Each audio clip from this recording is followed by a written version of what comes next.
How are you? I'm fine, sir. Thank you. Right. So we have received a news uh, on which the RBI has given the statement on cryptocurrency a few days back. So Shaubhik sir will be telling us a lot more about this information and will explain it. Before moving forward, I would like to introduce Shaubhik sir. Mr. Shaubhik Gupta is an advocate and has been practicing since 2014. He has an experience of more than 7 years of diverse experience in leading law firms. He undertakes transactional due diligence and advisory, regulatory advisory, and compliance in diverse sectors, including infrastructure, e-commerce, banking, financial markets, fintech, cryptocurrency, telecom, electricity mining, telecom, media, electronics, drugs and cosmetics, medical devices, foreign trade, information and communication, technology, litigation and dispute resolution. They majorly practice in tax law firms, tax laws covering GST, VAT, sales tax, central excise. His practice area includes foreign investments, business tax, international commercial and corporate disputes, insolvency and bankruptcy law, consumer protection law, and constitutional law. I again welcome you, sir. Thank you. Thank you. So, please explain us the RBI's stance on the cryptocurrency was um, that came in the news a few days back. Yes. Actually, these cryptocurrencies or virtual currencies were initially banned by RBI in 2018 by way of a circular. Uh, the ban was effected by prohibiting the entities which are regulated by RBI. For example, the banks, NBFCS, payment gateways, etc., which were regulated by RBI.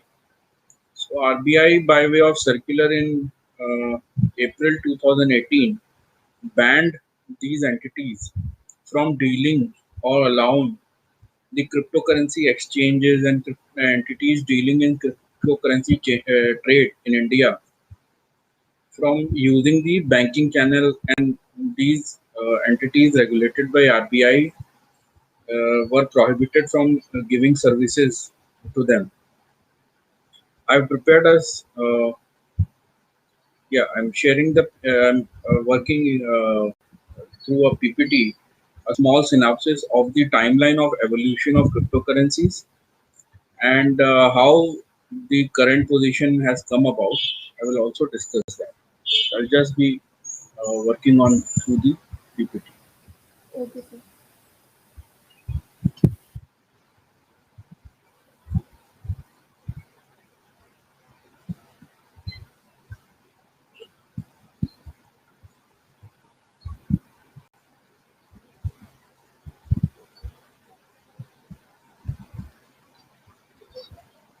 So the as the title itself clarifies that the RBI's stance on cryptocurrency gives a mixed signal on legality of the cryptocurrencies and the prevailing regulatory void.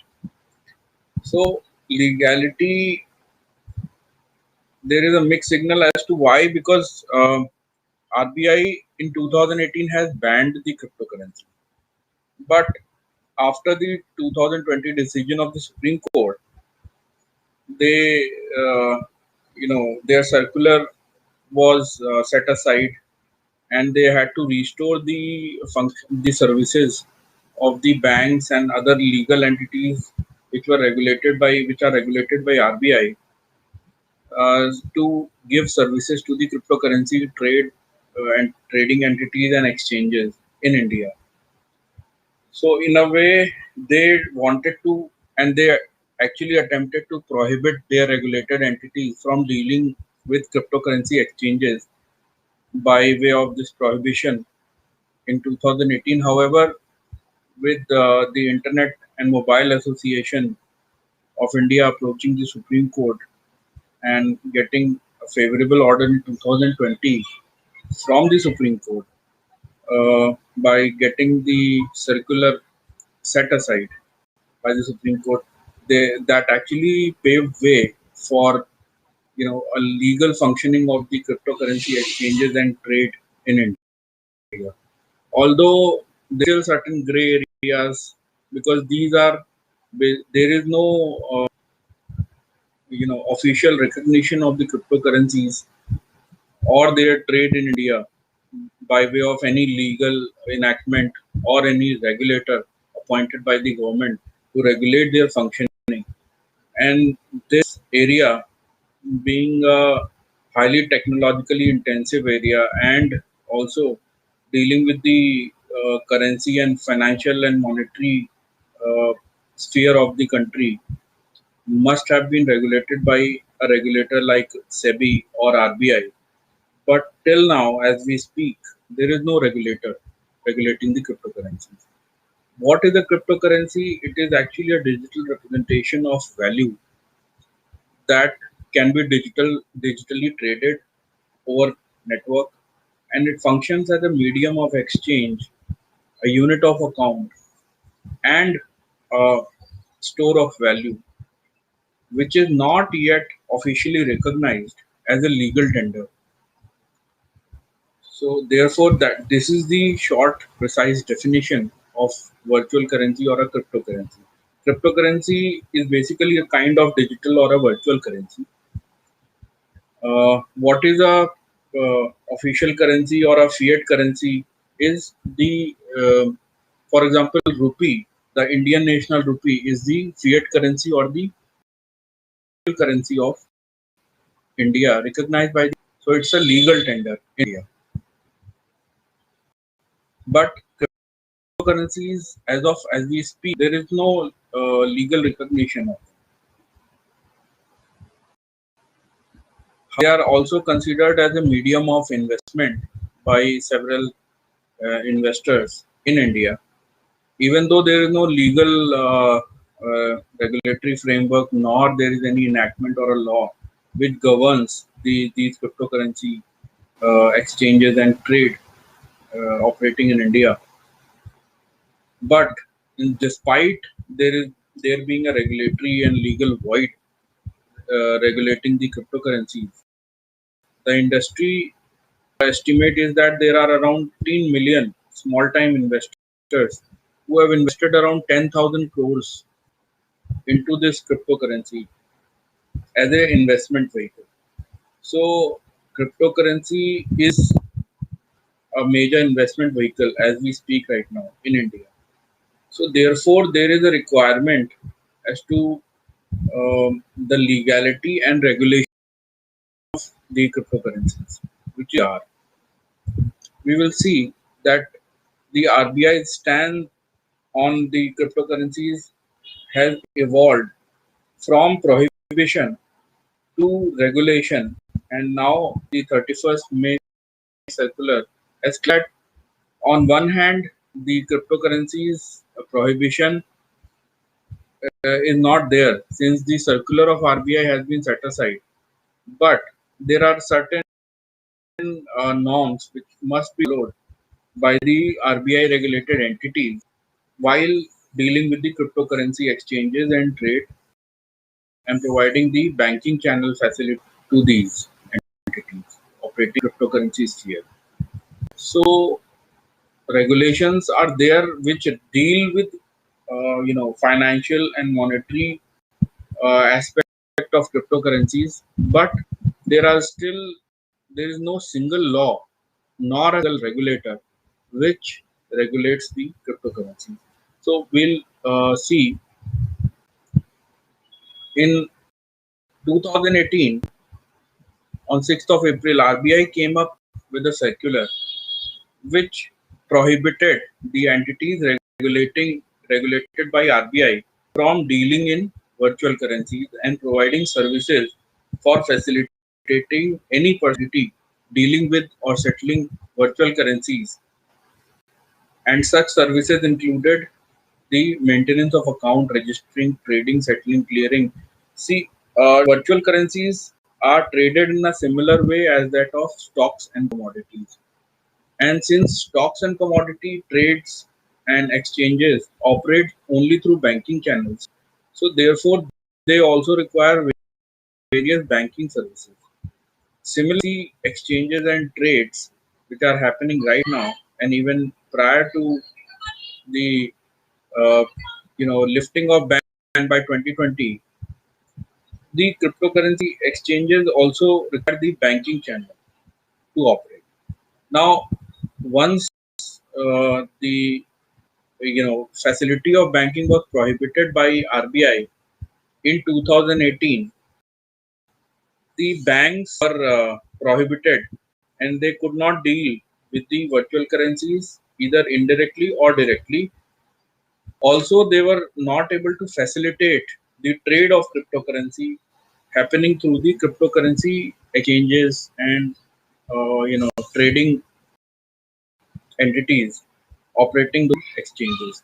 So the whole chain of cryptocurrency exchanges and the transactions was indirectly and directly prohibited by the circular of 6th April 2018.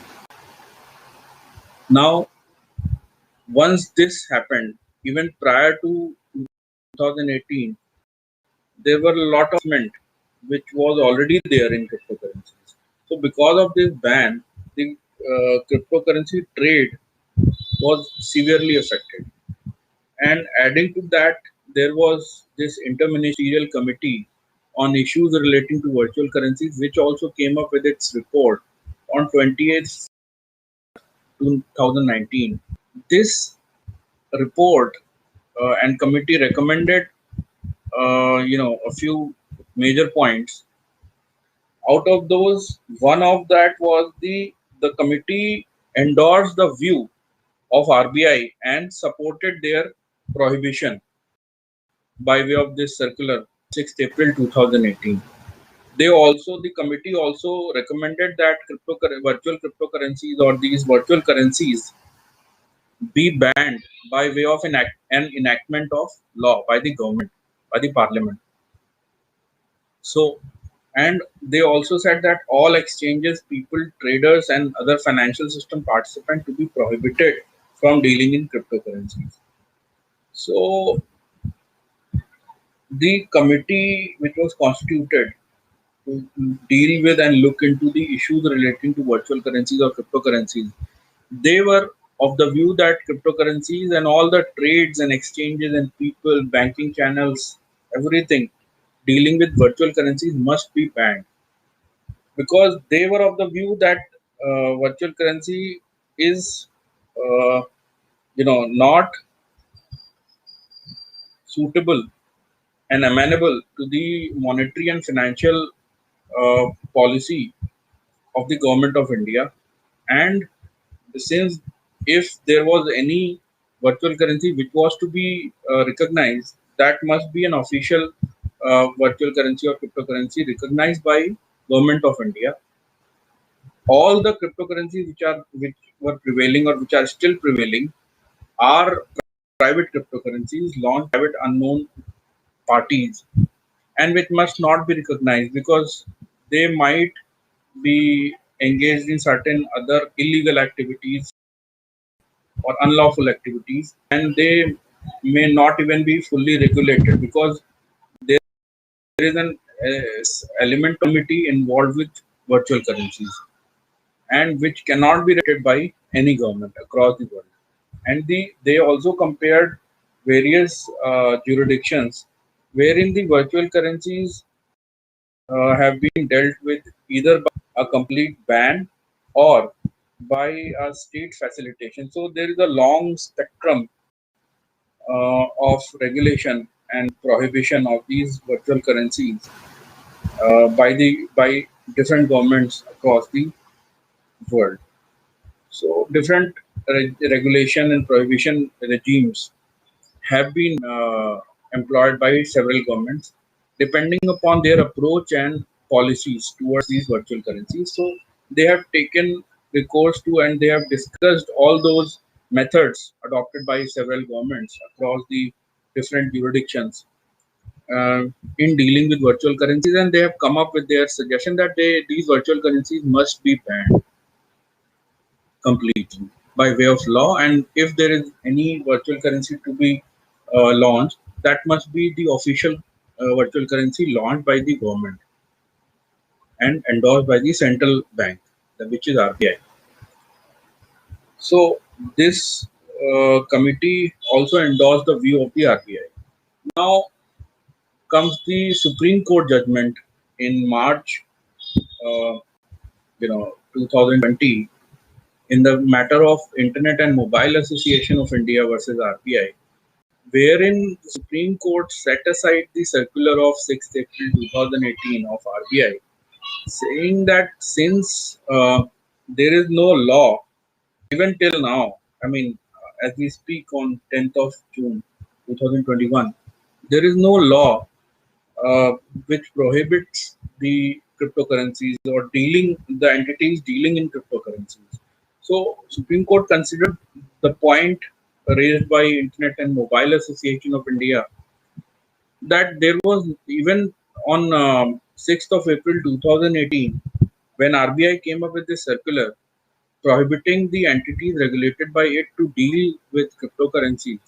Even at that time, or even on the date of 4th March 2020, or during the hearing, there was no law at all. There was a complete void as far as the legal regime is concerned. There was no law enacted by the parliament which prohibited the banks from dealing or with the entities um, such as cryptocurrency exchanges or cryptocurrencies, or which has made the cryptocurrencies illegal. So once there was no law which has either made the cryptocurrencies illegal, or the dealing or transaction cryptocurrencies illegal, or the entities dealing in cryptocurrencies illegal, once that is not there, it is highly disproportionate on the part of RBI to come up with this prohibitory circular prohibiting the dealing in cryptocurrencies in the manner in which it has undertaken by way of the circular of 6 April 2018. So therefore, on basis on this, the Supreme Court also said that the action is disproportionate. There is no illegality associated or has been exhibited by or the government that there is any illegality associated with virtual currency. So once that is there is no law nor there is any illegality by the government, they cannot just prohibit the right to trade, business, and occupation guaranteed by Article 19(1)(g) of the exchanges and the entities dealing in cryptocurrencies by coming up with these prohibitory circulars and blocking the access to banking channels to these cryptocurrency exchanges, because that in essence they did not ban the cryptocurrency exchanges, but they blocked the banking channels access to these cryptocurrency exchanges. Once the banking channels access is blocked to the cryptocurrency exchanges, indirectly cryptocurrency exchanges business was halted by this circular.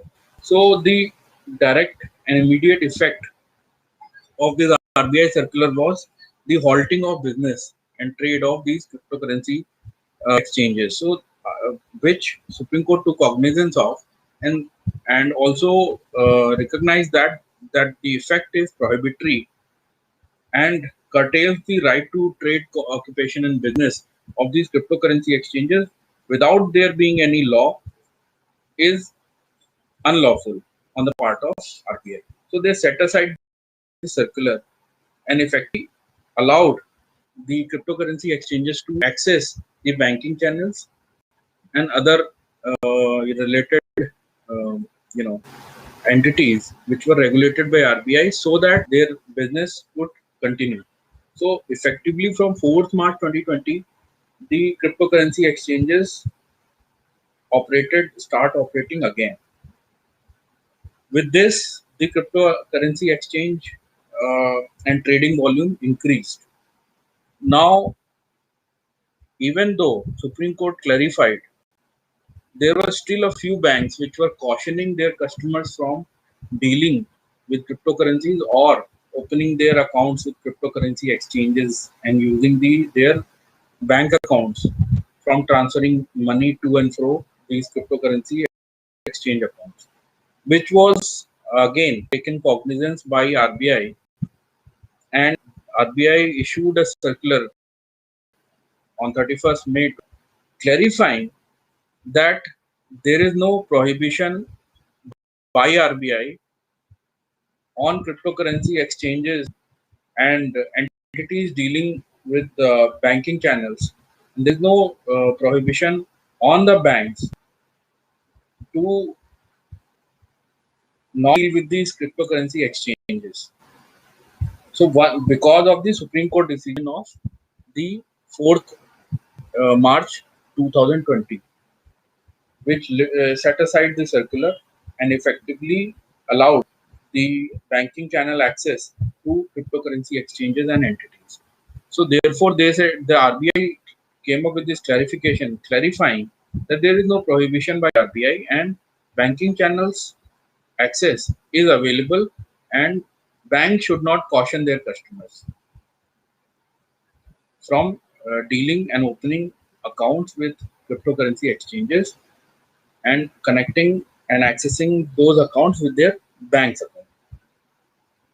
There was no prohibition. So this was what was clarified by RBI by this circular of 31st May 2021. What was also clarified that they, the banks and the entities dealing with customers trading in cryptocurrencies must also undertake the due diligence which is required under KYC, AML, CFE, and statutory compliances required under PMLA and FEMA.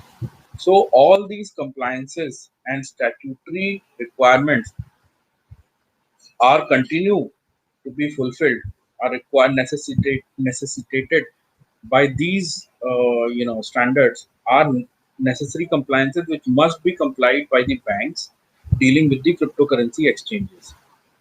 So although there was no ban, but these compliances and due diligence which are required under the laws and the regulations must be complied by the banks dealing in or trading with cryptocurrency exchanges and entities. So summary of the legal position as of now is that trading in virtual currencies, cryptocurrencies is not prohibited or banned as of now. There is no law nor a regulator which regulates the dealing in cryptocurrencies or cryptocurrencies as such. The Internet and Mobile Association of India is coming up with a proposed framework to self-regulate the transactions, entities, exchange dealing in cryptocurrencies. So they have to come up. There were certain media reports wherein they mentioned that they are coming up with self-regulation, with a code of self-regulation for cryptocurrencies. And even while dealing with entities trading in VCs, it has been clarified by RBI that they must comply with the standards regulating the KYC, AML, CFT, and statutory compliances under PMLA and FEMA. So even though there is no prohibition, but due diligence under these regulations and laws complied by the banks. Government is still contemplating the legal approach for regulation of VC, whether to ban the VCs completely or to, there are several approaches they are undertaking and contemplating, that whether to ban the VCs as suggested by IMC in its 2019 report, or to allow the trades in VCs as it is happening right now by enacting a law and also assigning a regulator for regulating these VCs, or to allow the VCs as they are operating and also come up with an official virtual currency, which is recognized by the Government of India and the RBI. So these are the several approaches which are available and which the government is contemplating, and at an opportune time it may come up with the approach, which only time can tell. As of now, the virtual currencies are not, banned, or they are not illegal as such. But we need to be careful in investment, because we don't know the approach of the government and whether they will enact a law to completely ban it, or they will just be, taking it with the soft hands approach. and uh, come up with a law which will facilitate the investments and the cryptocurrency exchanges and transactions in India. Further. So we have to take a little cautious approach towards this, and just follow up with the current happenings as far as the government regulations are concerned. So this is it. Can take questions.